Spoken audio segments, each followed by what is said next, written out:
Praise the lord. మన ప్రభువును రక్షకుడును యేసుక్రీస్తు వారి పేరిట మీకు సమాధానము శాంతి అనుగ్రహింపబడును గాక.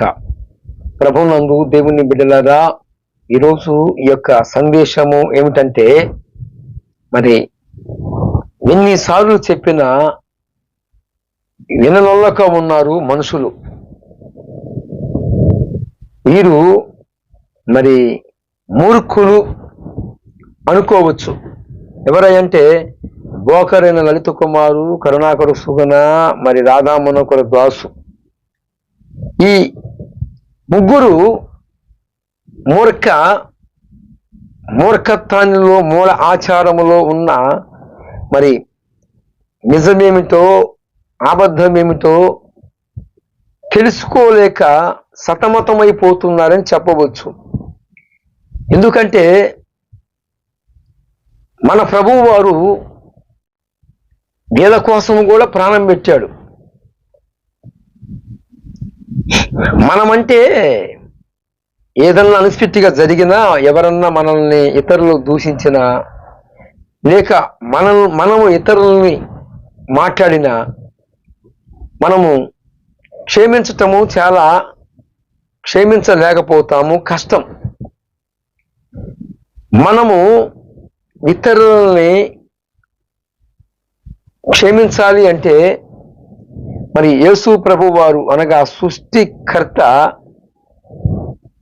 మనల్ని దర్శించి ఆ యొక్క సృష్టికర్త మరి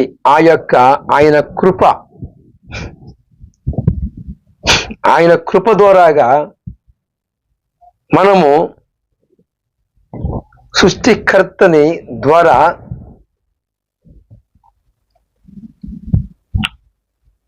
మనము ఆయన కరుణ, కనికరం, జాలి,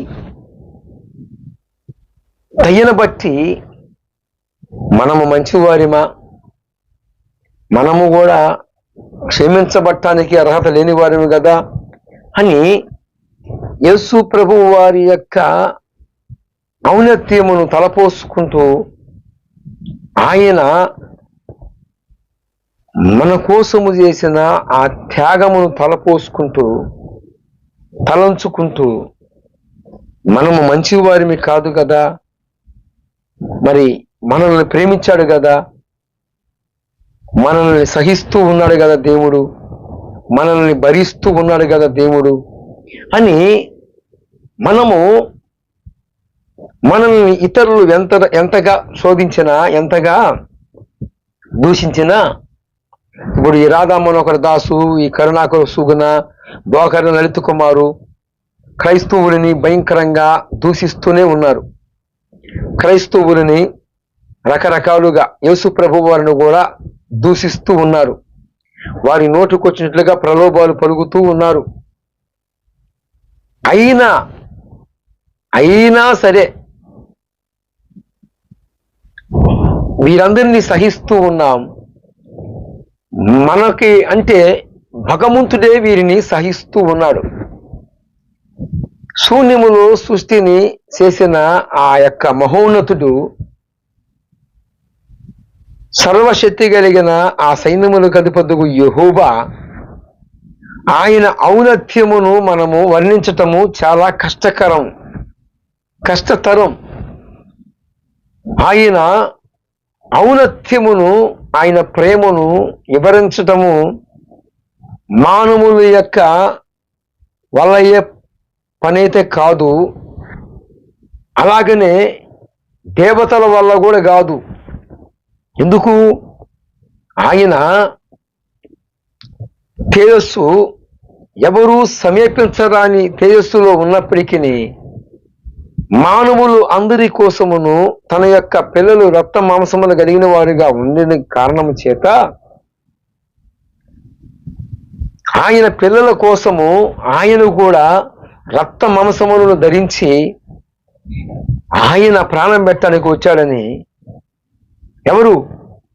దేవతల కోసమును, మరి మనుషుల కోసమును, మరి ఈ బోకర లలిత కుమారు, రాధా మనోహర దాసు, కరుణాకర సుగుణ ఎందరైతే ఈ యొక్క మూర్ఖ శిఖామణులు వ్యర్థమైన మాటలు పలుకుతూ ఉన్నారో, ఇలాంటి వ్యర్థుల అందరి కోసమును, అర్హత యోగ్యత లేని మనందరి కోసమును విఘ్న పశువుగా మార్చబడిన పరమాత్మ,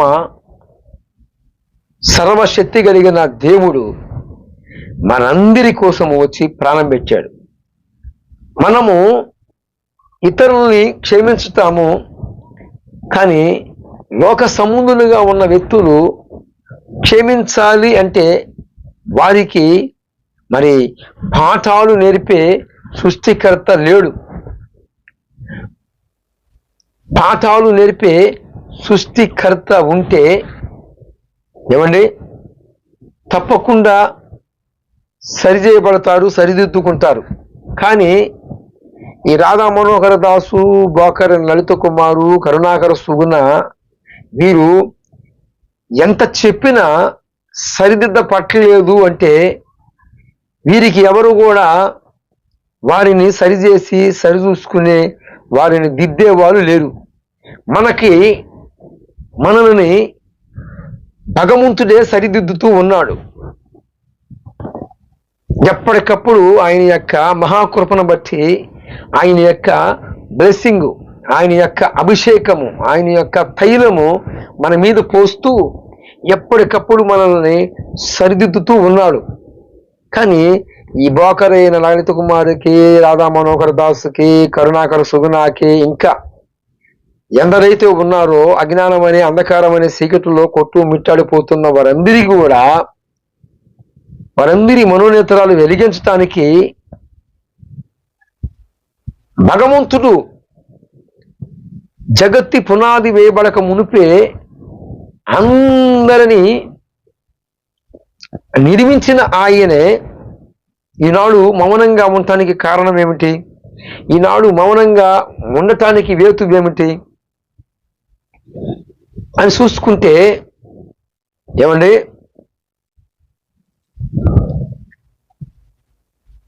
రెండు విశ్వాసాలు, ఒకటేమో విశ్వాసము, మరొకటేమో అవిశ్వాసం. ఈ అవిశ్వాసములో ఉన్న వ్యక్తులు పరిపక్వం చెందాలి, విశ్వాసులైన వారి యొక్క విశ్వాసము పరిపక్వం చెందాలి. అనగా సత్యము అసత్యం, సత్యములో ఉన్నవారు పరిపక్వం చెందాలి, అసత్యములో ఉన్నవారు పరిపక్వం చెందాలి. ఇది దేవుడు ప్రతి మనుషుల్లో ఉంచిన నిబంధన ధర్మము. ఏమండి, భగవంతుడు అన్ని రీతులుగా మానవుణ్ణి సృష్టించినప్పుడే మనిషిలో ఒక ధర్మం అనే దాన్ని నిర్మాణం చేశాడు. అయితే భగవంతుని యొక్క స్వరాన్ని గుర్తుపట్టక ఇలాంటి ప్రలోభబుద్ధులు, ఈ రాధా మనోహర దాసు, బోకర్ లలిత కుమారు, కరుణాకర సుగుణ లాంటి ప్రలోభబుద్ధులు, బలుద్ధాయులు ఏ రకంగా అయినా కానీ దూషిస్తున్నా, రకరకాలుగా మాట్లాడుతున్నా దేవుడు మౌనిగా ఎందుకున్నాడు, మౌనంగా ఎందుకు ఆయన భరిస్తున్నాడు అని మనం చూసుకుంటే, దేవుని యొక్క ప్రేమ, ఆయన యొక్క సహనము మనకంత పూర్తిగా అయితే తెలియదు, కానీ కొంచెము ఆయన యొక్క సహనాన్ని మీకు తెలియజేస్తాను. కొంచెము అంటే ఆయన యొక్క పూర్తి సహనము కానీ, ఆయన యొక్క ఉగ్రత కానీ ఎవడు కూడా తాలుకోలేడు, ఎవరికి అంతగా తెలియదు. కానీ కొంచెము ఆయన ప్రేమ ఎంత ఎత్తు, లోతో, వెలుపో గ్రహించడం కష్టం, గ్రహించటము చాలా కష్టం అండి. అయితే ఈ ప్రలోభాలు పలుకుతున్నప్పటికీ, రకరకాలుగా దూషణ మాట్లాడుతున్నప్పటికీ దేవుడు ప్రభుని యేసుక్రీస్తు వారు ఎందుకు వీరిని సహిస్తున్నాడు అనేదానికి తూకీగా మరి 78వ కీర్తన 56వ వచనములో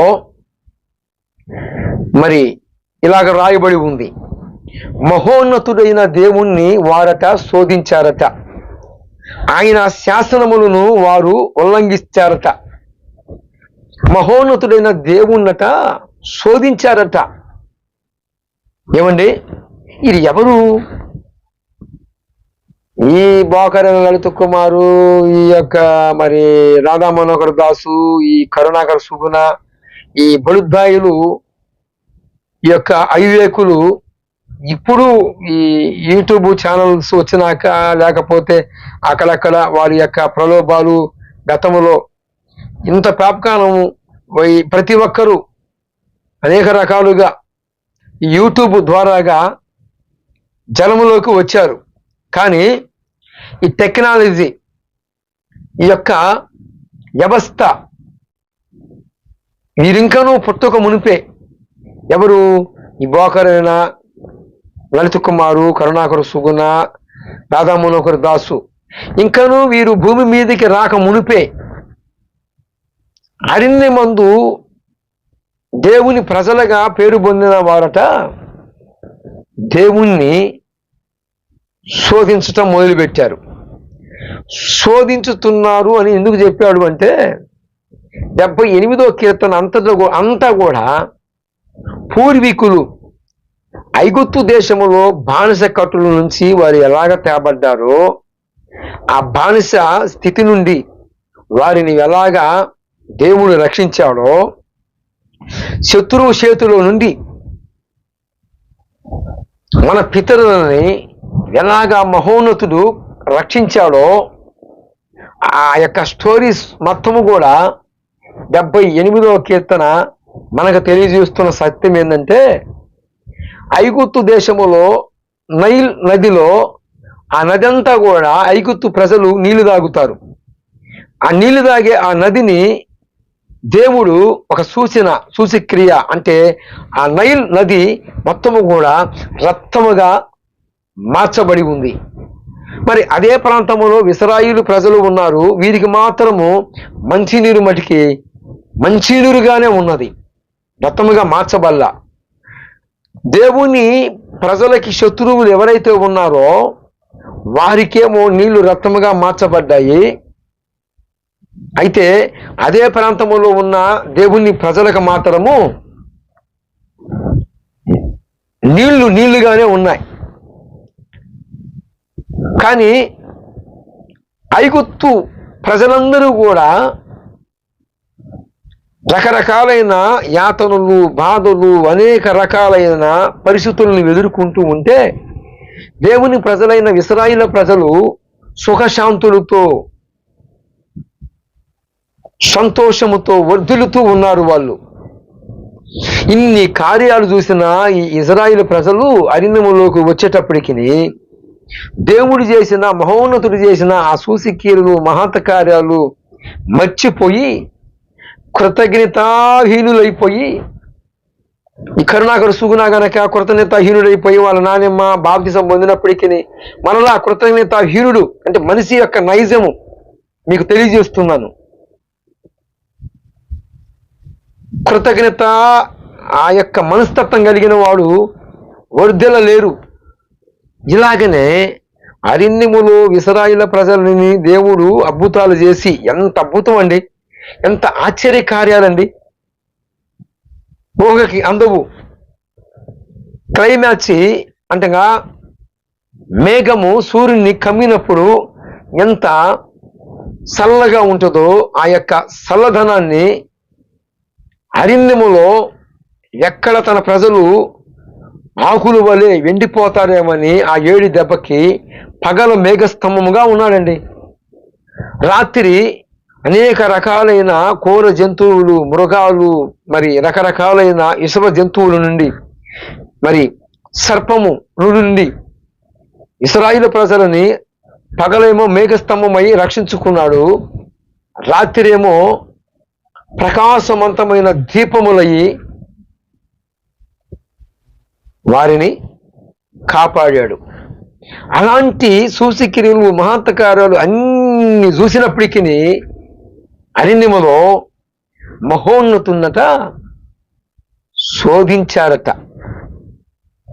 ఆయన యొక్క ఆజ్ఞలను ఉల్లంఘించారట. ఏమండి, మరి మీరు ఎలాగ ఉన్నారు? సంగమా, దేవుని ప్రజలరా, మీరు ఎలాగ ఉన్నారు? కృతజ్ఞతాహీనులాగా ఈ ప్రలోభుద్ధులు పలుకుతున్నట్లుగా ఉన్నారా? లేకపోతే లేదు, సావైనా బ్రతుకైనా నా యేసుతోనే నా జీవితం అంటున్నారా? అలాగైతే మీకు సమాధానము, మీరు ఎదుర్కొంటున్న ప్రతి ఒక్క సమస్య నుంచి మీకు విడుదల కలుగునుగాక. ఆమేన్. ఈయన కౌంటరు ఈ బోకర లలిత కుమారికి, రాధా మనోహర దాసుకుని, కరుణాకర సుగుణాకిని, ఈ మూఢత్వములో మూఢ ఆచారాలలో ఉన్న ఇలాంటి ప్రబుద్ధులందరికీ ఈయన కౌంటర్. వీరి కనులు ఇకనైనా తెరిపింపబడునుగాక. వీరి యొక్క మనోనేత్రాలు నా ప్రభువు యేసు క్రీస్తు వారి యొక్క వెలుగు ద్వారాగా వారి యొక్క హృదయాలు వెలిగించబడునుగాక. ఆమేన్.